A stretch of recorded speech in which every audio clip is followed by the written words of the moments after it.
میں نے آنکھ غربت میں کھولی تھی۔ میرے باپ دادا خاندانی مالشی تھے، اس لیے میں نے بھی یہی کام سیکھا تھا، اور ہم مالشی راتوں کو جاگتے ہیں اور دن کو سوتے ہیں۔ میں بھی رات ہوتے ہی اپنے تیل کی شیشیوں کا سٹینڈ پکڑتا اور گھر سے نکل جاتا۔ زیادہ تر میں ایسے ریسٹورنٹ پر جاتا جو کھلی فضا میں بنائے گئے ہوتے۔ ہوٹل کے باہر ہی ٹیبل کرسیاں رکھے لوگ کھانا کھاتے تھے، اور چائے سگریٹ پیتے ہوئے نوجوان ہم سے اپنے پاؤں کی مالش کروانے لگتے۔ چونکہ میں خاندانی مالچی تھا، اس لیے جب مالش کرتا تو گاہک کا دل موہ لیتا۔ اکثر لوگ مجھے اپنی خوشی سے زیادہ پیسے بھی دے جاتے تھے۔ ہم غریبوں کی بھی سالوں سال ایک جیسی ہی قسمت چلتی رہتی ہے، وہی گھسی پیٹی سی زندگی۔ باپ دادا بھی غربت میں مالش کر کے بس پیٹ بھر کے روٹی ہی اپنے بیوی بچوں کو کھلاتے آئے تھے، اور اسی طرح کی زندگی گزار کر جہاں فانی سے کوچ بھی کر گئے تھے۔ ہم نے ہمیشہ کھانے میں بس ایک ہی روٹی کھائی تھی، کیونکہ بہن بھائیوں کی لمبی قطار تھی۔ ضروریات زندگی کی کوئی بھی سہولت ہمیں مہیا نہیں ہوتی تھی۔ اکثر جب میں ریسٹورنٹ میں لوگوں کی مالش کر رہا ہوتا تو بڑی حسرت سے اور ترسی ہوئی نگاہوں سے ان کی میزوں پر مختلف قسم کے پکوان دیکھ کر میرے منہ میں پانی بھر آتا تھا، کیونکہ ہماری والدہ ہمیں ایک روٹی کے ساتھ پیاز اور ہری مرچ والی چٹنی بنا کر دے دیتی تھیں۔ ہم 14 بہن بھائی تھے۔ ابا بس اتنا ہی کماتا تھا کہ ہمیں ایک وقت کی روٹی مل جاتی تھی۔ جب سے میں نے کمانا شروع کیا تھا، میری تنخواہ ساری کی ساری اماں رکھ لیتی تھی۔ مجھے آگے بڑھنے کی جستجو تھی، اس لیے میں زندگی ویسی نہیں گزارنا چاہتا تھا جیسے میرے بڑوں نے گزاری تھی۔ یہی وجہ تھی کہ دن بھر بستر توڑنے کی بجائے میں دن کا ایک حصہ ایک مردانہ سیلون میں مردوں کی مالش کرنے میں گزار دیتا۔ میں چونکہ پٹھان تھا، اس لیے گوری رنگت اور خوبصورت نقوش کا مالک تھا۔ میرے گاہک جو مجھ سے مالش کرواتے مجھ سے کہتے کہ ماجد، تمہارے ہاتھ جادو کی چھڑی ہیں، تم ایسی مالش کرتے ہو کہ پورا وجود تر و تازہ ہو جاتا ہے۔ سیلون کا مالک مجھے پیسے بہت کم دیتا تھا، حالانکہ میری وجہ سے اس کے سیلون میں مردوں کا رش بڑھنے لگا تھا۔ لوگ اپنے سر کی مالش مجھ سے کرواتے تھے، لیکن سیلون کا مالک بڑا کنجوس تھا۔ مجھے پیسے بہت کم دیتا تھا، لیکن ایک بار اس سیلون میں ایک عربی آ گیا۔ وہ کافی امیر شخص تھا۔ اس نے مجھ سے اپنے سر کی مالش کروائی۔ اسے میری مالش سے بے حد سکون حاصل ہوا، تو روز ہی اسی سیلون آنے لگا۔ لیکن نہ جانے کیوں وہ عربی مجھے بڑے غور سے دیکھتا رہتا تھا۔ سیلون میں سامنے لگے شیشے سے اس کی نظریں میرے وجود پر ٹکی رہتی تھیں۔ ایک بار مجھ سے کہنے لگا کہ تم نے عورتوں جیسا حسن پایا ہے، تمہارا چہرہ بڑا حسین ہے۔ میں اس کی تعریف پر مسکرانے لگتا۔ یہ بات سچ تھی کہ میں ایک حسین نوجوان تھا، لیکن اس عربی کی نظروں میں نہ جانے ایسا کیا تھا کہ میں جب تک اس کی مالش کرتا رہتا ایک الجھن کا شکار رہتا، اور اس کی وجہ یہ تھی کہ وہ عربی کسی ٹھرکی مرد کی طرح مجھے سر سے پاؤں تک ٹک ٹکی باندھے دیکھتا تھا۔ اس کی نظروں میں عجیب طرح کی تپش سی تھی کہ کبھی کبھی تو میں گھبرا سا جاتا تھا۔ وہ جب مالش کروا کے جانے لگتا تو مجھے الگ سے اچھے خاصے پیسے بھی دینے لگا۔ ایک بار مجھے کہتا، مجھے پچھلے 2 سالوں سے نیند کی خرابی کی شکایت تھی، لیکن جب سے تم سے سر کی مالش کروا کے جاتا ہوں مجھے بڑی آرام دہ نیند آتی ہے۔ وہ مجھ سے بہت خوش تھا۔ ایک دن اس شخص نے مجھ سے ایسی بات کہی کہ ہونک بنا اس کی شکل ہی دیکھتا رہ گیا۔ مجھ سے کہنے لگا کہ تم میرے ساتھ سعودیہ چلو، وہاں میں تمہیں ایک مساج سینٹر کھول دوں گا، تم اچھے خاصے پیسے کماؤ گے۔ میں نے کہا، دل تو میرا بھی یہی چاہتا ہے کہ میں جاؤں، لیکن میرے پاس اتنے پیسے نہیں ہیں۔ وہ کہنے لگا، تمہارا سارا خرچہ میں کر دوں گا، لیکن پھر تم میرے لیے ہی کام کرو گے۔ یہ سن کر تو مجھے اپنے کانوں پر یقین نہیں آ رہا تھا کہ وہ شخص مجھ جیسے غریب پر اتنا بڑا احسان بھی کر سکتا ہے، لیکن یہ نہیں جانتا تھا کہ وہ مجھ سے کون سا گھناؤنا کام کروانا چاہتا ہے۔ بہرحال مجھ پر تو شادی مرگ سی کیفیت طاری ہو گئی تھی۔ میرے گھر والوں کو بھی اس بات پر یقین نہیں آ رہا تھا۔ میرا ویزا، ٹکٹ، رہائش سب کچھ اس عربی نے اپنے ذمہ لے رکھا تھا۔ میں اسی کے ساتھ سعودیہ کے ایک شہر میں پہنچ گیا۔ وہ عربی مجھے ایک چھوٹے سے گھر پر لے گیا جہاں اس کی بیوی بچے بھی رہتے تھے۔ وہ گھر 3 کمروں پر مشتمل تھا۔ مجھے تو لگا تھا کہ وہ عربی اچھا خاصا امیر ہوگا، لیکن وہ ایک عام سا شخص تھا۔ اس کا کام بھی ایسا کوئی خاص نہ تھا کہ آمدنی بہت اچھی ہوتی۔ ایک کمرہ اس عربی اور اس کی بیوی کا تھا، دوسرے کمرے میں اس کے بچے سوتے تھے، تیسرا ڈرائنگ روم تھا جہاں زمین کے ایک کونے میں رات کو وہ عربی مجھے بستر ڈال دیتا تھا۔ 2 دن تو اس عربی نے مجھے کوئی کام نہیں کہا۔ میں اس کے گھر پر بیٹھا رہتا۔ اس کی بیوی روز اس سے پیسوں اور خرچوں کے لیے لڑتی نظر آتی تھی۔ مجھے یہ بات سمجھ نہیں آتی تھی کہ وہ جب اپنے گھر کا خرچہ ٹھیک سے نہیں کر پا رہا تو میرے ویزے ٹکٹ کے پیسے اس نے کہاں سے نکالے ہوں گے۔ 2 دن بعد وہ عربی بڑا پریشان حال گھر پہنچا تھا۔ مجھ سے کہنے لگا کہ بہت بڑا مسئلہ ہو گیا ہے۔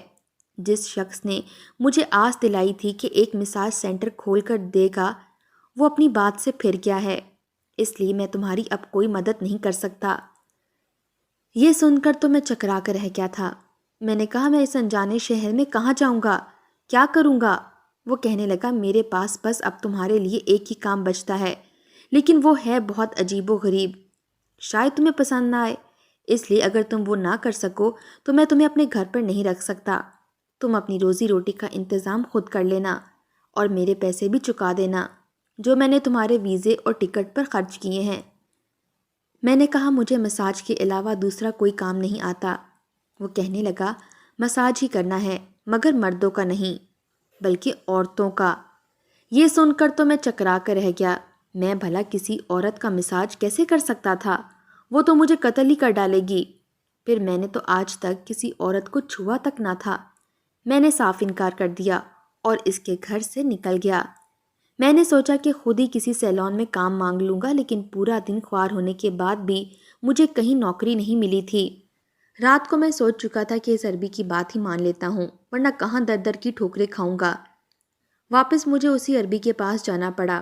میں نے کہا مجھے تمہارا کام منظور ہے۔ وہ عربی خوش ہو گیا، لیکن جب اس نے مجھے ایک زنانہ جوڑا پہننے کو دیا تو میں اچنبے میں آ گیا تھا۔ میں بھلا کیسے کسی عورت کا لبادہ اوڑھ سکتا تھا؟ وہ مجھ سے کہنے لگا تمہیں وہاں ایک عورت بن کر جانا ہے اور عورتوں کا مساج کرنا ہے۔ میں بری طرح سے پھنس چکا تھا، اس لیے میں نے وہ لباس پہن لیا۔ اس نے مجھے ایک وگ بھی پکڑا دی گو کہ میرا حلیہ ایک عورت جیسا بنا دیا۔ پھر میں اس شخص کے ساتھ چلا گیا۔ وہ مجھے ایک بہت بڑے سے بنگلے میں لے گیا۔ وہاں ایک عربی عورت رہتی تھی جو 50 کے لگ بھگ تھی۔ مجھے سر سے پیر تک دیکھنے لگی، پھر اس عربی سے کہنے لگی کہ اس عورت کو مساج کرنا آتا بھی ہے؟ وہ عربی کہنے لگا یہ بہت اچھا مساج کرتی ہے، لیکن یہ گونگی ہے اس لیے بات نہیں کر سکتی۔ وہ مجھ سے پہلے کہہ چکا تھا کہ تم نے ان کے سامنے کبھی بھی بولنا نہیں ہے۔ میں نے اس کی بات مان لی تھی۔ وہ مجھے اس عورت کے پاس چھوڑ کر چلا گیا۔ ایک مرد ہونے کے باوجود میں بے حد نروس تھا۔ وہ عورت مجھے اپنے کمرے میں لے گئی اور ایک کرسی پر بیٹھ گئی۔ کہنے لگی پہلے میرے سر کی مالش کرو۔ میں نے تیل لیا اور اس کے سر کا مساج کرنے لگا۔ 10 منٹ ہی ہوئے تھے کہ وہ عورت نیند میں جانے لگی۔ بات یہیں تک نہیں تھی، اس نے کہا میرے کندھے اور باقی جسم کا بھی مساج کرو۔ یہ سن کر تو میرے ہوش اڑنے لگے تھے۔ میں ایک مرد ہوتے ہوئے کیسے کسی عورت کو چھو سکتا تھا؟ میں بہت الجھن کا شکار تھا۔ مجھے کھڑا دیکھ کر وہ عورت مجھے گھورنے لگی، کہنے لگی تم کیا میری شکل دیکھ رہی ہو؟ وہ سخت لہجے میں بولی تو میں نے اس کے کندھے پر تیل لگا کر مالش شروع کر دی۔ پہلی بار میں نے کسی عورت کو چھوا تھا۔ میرے ہاتھ بری طرح سے لرز رہے تھے۔ میرے چہرے پر بدحواسی سے پسینے آنے لگے تھے۔ بے شک وہ ایک 50 سالہ عورت تھی، لیکن اچھی صحت کی مالک تھی۔ میں نے اپنی آنکھیں بند کر لیں اور یہ سوچنے لگا میں کسی عورت کی بجائے ایک مرد کو مالش کر رہا ہوں۔ میں اس وقت بے حد مجبور تھا۔ یہ میری بہت بڑی آزمائش تھی، کیونکہ انسان فرشتے جیسے اوصاف نہیں رکھتا، نہ ہی نفسانی خواہشات سے پاک ہو سکتا ہے۔ شام تک وہ عربی مجھے واپس لینے آ گیا تھا۔ وہ عورت بہت خوش تھی۔ پھر اس عربی کو پیسے دیے اور کہنے لگی کہ اسے روز لے کر آنا، اور عربی مجھے وہاں سے لے گیا۔ ایک اور جگہ پر لے گیا، وہ بھی ایک بنگلہ ہی تھا، لیکن وہاں کی مالکن دیکھ کر تو میرے ہوش اڑ گئے تھے۔ وہ ایک نوجوان خوبصورت لڑکی تھی۔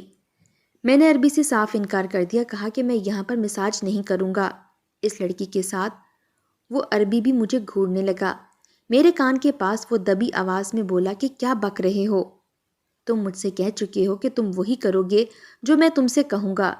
میں نے کہا کہ میرے سر میں بہت درد ہے، میں ابھی یہاں کوئی کام نہیں کر سکتا۔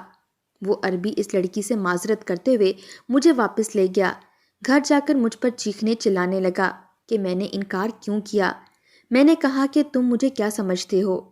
میں کوئی پتھر کا انسان نہیں ہوں، میرے لیے یہ ایک بہت بڑی آزمائش ہے۔ وہ کہنے لگا ٹھیک ہے، نکل جاؤ میرے گھر سے۔ میں غصے سے اس کے گھر سے نکل گیا۔ 2 دن سڑکوں پر مارا مارا پھرتا رہا۔ بہت چاہا کہ مجھے کوئی نہ کوئی ایسا کام مل جائے، مردوں کا مساج کر سکوں، لیکن 2 دن کی بھوک پیاس نے میرے ہوش ٹھکانے لگا دیے تھے۔ میں اس وقت کو پچھتا رہا تھا کہ میں یہاں آیا ہی کیوں۔ پاکستان میں عزت سے کام کر رہا تھا، پیسے کم تھے، لیکن ایسی کڑی آزمائش نہ تھی۔ اپنے نفس پر قابو پانا سب سے بڑی آزمائش ہے۔ اتنا بڑا امتحان شاید میں نہیں دے سکتا تھا۔ شدید بھوک سے میرا سر چکرانے لگا تھا۔ سورج کی تپش نے میرے حلق تک کو خشک کر دیا تھا۔ میرا جی چاہا کہ اپنی قسمت پر پھوٹ پھوٹ کروں۔ عربی کے پاس واپس آنے کا مطلب یہ تھا کہ اس کی بات کو مان لینا۔ یہ میرے لیے ایک بہت بڑا امتحان تھا۔ انہی سوچوں میں گم مین روڈ کراس کر رہا تھا کہ جب ہری بتی پر بھی میں روڈ کراس کرنے لگا۔ اندھا دھند چلتی ٹریفک نے مجھے ہوش دلائی تھی، لیکن تب تک مجھے وہاں کی پولیس نے روک لیا۔ مجھ سے میرا پاسپورٹ مانگنے لگے۔ سب کچھ اسی عربی کے پاس تھا۔ میں نے نا علمی کا اظہار کیا تو انہوں نے مجھے جیل میں ڈال کر بند کر دیا۔ مجھ سے پوچھنے لگے کہ میں کس کے ساتھ پاکستان سے یہاں آیا تھا۔ مجبوراً مجھے اس عربی کا پتہ بتانا پڑا۔ کچھ ہی دیر میں وہ عربی مجھے واپس لینے کے لیے پہنچ گیا تھا۔ پولیس والے کو میرا پاسپورٹ دکھایا اور کہنے لگا یہ میرے پاس کام کرتا ہے۔ میں واپس وہیں پہنچ گیا تھا، اس عربی کے پاس۔ عربی کہنے لگا اس بار تو میں نے تمہیں بچا لیا ہے، لیکن اگر تم نے میری بات نہ مانی تم مجھ سے امید مت رکھنا کہ میں تمہیں دوبارہ بھی بچاؤں گا۔ تمہارے لیے بہتر ہے کہ تم وہی کرو جو میں تمہیں کہہ رہا ہوں۔ میرے پاس دوسرا کوئی چارہ بھی نہ تھا۔ اگلے روز وہ شخص مجھے پھر اسی خاتون کے گھر لے گیا اور وہاں سے فارغ ہو کر اس نوجوان لڑکی کے گھر چھوڑ کر چلا گیا۔ وہ لڑکی اس وقت اپنے آرام دہ لباس میں ملبوس تھی، ایسے لباس میں تھی کہ میرا دل دھڑکنا ہی بھول گیا تھا۔ میں نے اپنی نظریں چرا لیں۔ وہ لڑکی مجھے ایک عورت سمجھ رہی تھی، اس لیے مجھے اپنے کمرے میں لے گئی۔ دروازہ بند کیا تو میرا دل دھک سے رہ گیا تھا۔ میں بار بار اسے دیکھنے سے اجتناب کر رہا تھا۔ کیا ایک مرد اور ایک عورت تنہا ہو سکتے ہیں؟ وہاں تیسرا شیطان ہوتا ہے۔ وہ اس قدر حسین لڑکی تھی اور جس لباس میں ملبوس تھی، میری نظروں کا گستاخ ہونا لازم سی بات تھی۔ نہ میں فرشتہ تھا اور نہ ہی فرشتوں جیسے اوصاف رکھتا تھا۔ ایک کڑا امتحان تھا میرے لیے۔ میں اپنے ہوش و حواس کھو بیٹھا جب اس لڑکی نے اپنے بالوں کو کیچر سے آزاد کیا تھا۔ لمبے گھنے کھلے بال اس کے حسن کو اور بھی خوبصورت بنا رہے تھے۔ وہ مجھ سے سر کی مالش کا کہہ رہی تھی اور میرا پورا وجود لرز رہا تھا۔ اس کے سر پر تیل ڈالتے ہوئے میرے ہاتھوں میں واضح لرزش ہوئی تھی۔ اس کے سر پر انگلیاں چلاتے ہوئے میں بے خود سا ہونے لگا تھا۔ مجھے لگا آج تو شیطان مجھ پر حاوی ہو جائے گا۔ میں بار بار اپنی آنکھوں کو زور سے بند کر لیتا تاکہ اس کے حسن کو نہ دیکھ پاؤں، لیکن اندر بیٹھا شیطان مجھے ہر قسم کی گستاخی کے لیے اکسانے لگا تھا۔ جیسے ہی میں نے اس کے شانوں پر مساج شروع کیا، ایک کرنٹ سا میرے وجود میں دوڑ گیا تھا۔ میں فوراً سے پیچھے ہٹ گیا۔ مجھ پر اس قدر بدحواسی چھائی کہ میں کمرے سے باہر نکل گیا۔ کیا کام کر رہا تھا؟ کس گناہ کی طرف جا رہا تھا؟ اس سے پہلے کہ وہ لڑکی میرے پیچھے آتی، میں نے اپنی قمیض کی جیب سے لائٹر نکالا اور اسے جلا کر اپنا ہاتھ جلا ڈالا۔ گندگی اور برداشت کرنے سے بہتر تھا کہ میں ایک لائٹر کی آگ کو برداشت کر لیتا۔ چند لمحے ہی لگے تھے کہ میرا ہاتھ جل گیا تھا۔ جب تک وہ لڑکی باہر آئی میں وہ لائٹر جیب میں رکھ کر چلایا تھا۔ میرے ہاتھ میں شدید جلن ہو رہی تھی اور آنکھوں سے آنسو بہہ رہے تھے۔ وہ میری غیر ہوتی حالت دیکھ کر مجھ سے وجہ پوچھنے لگی۔ میں نے اپنا جلا ہوا ہاتھ اس لڑکی کے سامنے کر دیا، جسے دیکھ کر وہ خود بھی گھبرا سی گئی تھی۔ میں نے کہا کہ میرا ہاتھ جلا ہوا ہے۔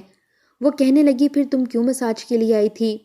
میں بول نہیں سکتا تھا کیونکہ اس عربی نے مجھے گنگا ظاہر کیا تھا اور میری آواز سن کر ویسے بھی میری پول کھل جاتی۔ میں نے اشارتاً اسے بتایا کہ میرا مالک بڑا سخت مزاج ہے، مجھ پر رحم نہیں کھاتا۔ اگر میں نے اسے کہہ دیا ہوتا کہ میرا ہاتھ جلا ہے اور میں نے مساج نہیں کیا تو وہ مجھ پر مار پیٹ کرے گا۔ وہ لڑکی میرے اشارے سمجھ گئی تھی۔ کہنے لگی تم بے فکر رہو، میں تمہارے مالک سے کچھ نہیں کہوں گی۔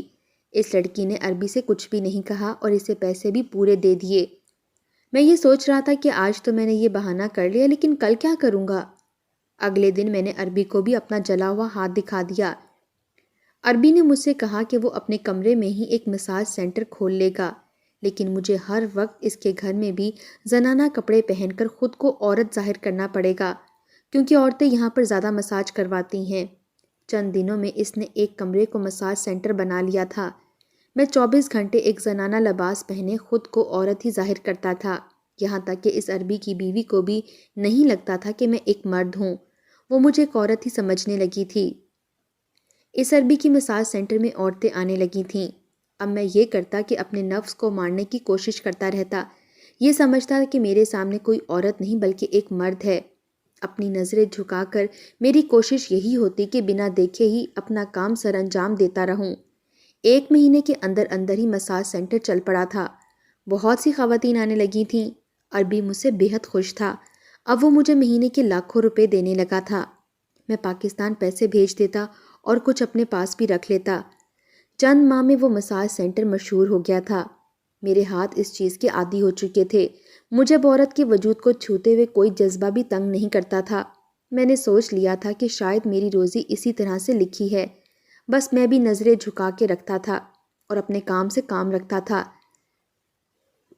ویسے تو میرے مساج سینٹر میں زیادہ تر عمر رسیدہ خواتین ہی آتی تھیں، جنہیں چلنے میں تکلیف ہوتی تھی اور پاؤں میں سوجن بڑھ جاتی تھی۔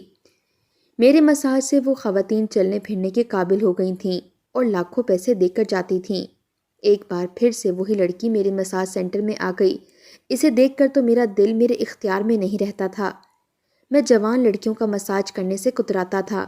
وہ لڑکی مجھ سے سر کی مالش کروانے آتی تھی اور پھر واپس چلی جاتی۔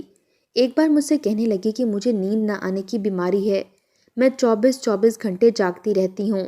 میں نے دنیا جہان کی میڈیسن کھا کر دیکھ لی، لیکن مجھے نیند نہیں آتی۔ پہلی بار تم نے گھر پر میرے سر کی مالش کی تھی، میں سکون سے سو گئی تھی، لیکن اس کے بعد سے تم کبھی نظر نہیں آئی۔ بڑی مشکل سے تمہارا میں نے پتہ ڈھونڈا ہے۔ تمہارے ہاتھوں میں نہ جانے کون سا جادو ہے۔ سر کی مالش ہونے کے بعد میں سو جاتی ہوں۔ مجھے ایک مالش کے بہت سارے پیسے دیے جاتے تھے۔ چند دن سے میں یہ نوٹ کر رہا تھا کہ اس عربی کی بیوی میرا بہت زیادہ خیال رکھنے لگی تھی۔ مجھے اچھی خوراک کھانے کو دیتی تھی، میرے لیے چائے بنا کر دیتی تھی۔ پیسے کی ریل پھیل ہونے کے باعث اس عربی شخص سے لڑائی بھی نہیں ہوتی تھی۔ آج کل مجھے اس عربی کی بھی حرکتیں کچھ مشکوک لگ رہی تھیں۔ مجھے حیرت ہوتی تھی کہ وہ جس عورت سے مساج کے پیسے مانگتا، وہ اسے فوراً سے اسے دے دیتی۔ اس عربی کا بس نہیں چلتا تھا کہ دن رات میں بس مساج ہی کرتا رہوں۔ میں تھکنے لگا تھا۔ ایک بار جو مجھ سے مساج کروا لیتی وہ بار بار آتی تھی۔ اس مساج کے سارے پیسے عربی اپنے پاس رکھتا تھا۔ مجھے مہینے کے 1 لاکھ دیتا تھا۔ مجھے یہ سمجھ نہیں آتی تھی کہ وہ عورتیں روز میرے پاس ہی کیوں آتی تھیں۔ پورا مساج سینٹر عورتوں سے بھرا رہتا تھا۔ ایک بار اس عربی کی بیوی مجھ سے کہنے لگی، میں اس کا مساج کر دوں۔ میں نے صاف انکار کر دیا۔ میں نے کہا میں بہت تھک جاتی ہوں۔ کہنے لگی کہ مجھے تم سے خاص بات کرنی ہے۔ نہیں جانتے کہ تمہاری آڑ میں وہ عربی لاکھوں کما رہا ہے اور تمہیں بس 1 لاکھ ہی دیتا ہے۔ میں نے کہا ایسا بھی کیا راز ہے؟ وہ مجھے اس عربی کے کمرے میں لے گئی۔ جیسے ہی اس نے الماری کھولی میں دنگ سا رہ گیا۔ وہ عربی میری آڑ میں ناجائز کام کر رہا تھا۔ جو بھی عورتیں میرے پاس مساج کے لیے آتیں، جو تیل میں وہاں لگاتا، اس میں وہ عربی ایک خاص قسم کا نشہ استعمال کرتا تھا، جو عورتوں کو اس نشے کا عادی بنا رہا تھا تاکہ وہ خواتین کہیں بھی نہ جا سکیں۔ اس کے علاوہ بھی وہ نشہ اور پڑیا ان عورتوں کو یہ کہہ کر دیتا تھا کہ اس سے ان کے جوڑوں کا درد ٹھیک ہو جائے گا۔ میری آڑ میں وہ نشہ فروخت کر رہا تھا۔ میں نے اس کی کمپلین پولیس میں کروا کر اسے پکڑوا دیا۔ اپنے پیسوں کی لالچ میں وہ عورتوں کی زندگیوں کے ساتھ کھیل رہا تھا۔ اسے پیسے کی لالچ نے اندھا کر دیا تھا۔ میرے پاس اب بہت پیسے آ چکے تھے۔ میں واپس پاکستان چلا گیا۔ وہاں میں نے ایک مساج سینٹر کھولا اور مردوں کا مساج کر کے کمانے لگا تھا۔ میرے دل میں اب کسی گناہ کا کوئی کھٹکا نہ تھا۔ میں نے ایک پاؤں اپنے نفس پر رکھا اور اللہ نے میری روزی کی راہیں آسان کر دی تھیں، اور اس عربی شخص نے لالچ کیا تو وہ ذلیل و خوار ہو گیا۔ عزت اور ذلت اسی اللہ کے ہاتھ میں ہے۔ میں نے ایک کمزور لمحے میں خود کو بچا لیا تھا اور اللہ نے مجھے ہر چیز سے نواز دیا، اور عربی کی لالچ اور پیسوں کو حاصل کرنے کی چاہ نے اسے ناجائز راہ دکھا دی۔ اس لیے کہتے ہیں کہ اپنے نفس کو قابو میں رکھنا بھی ایک جہاد ہے۔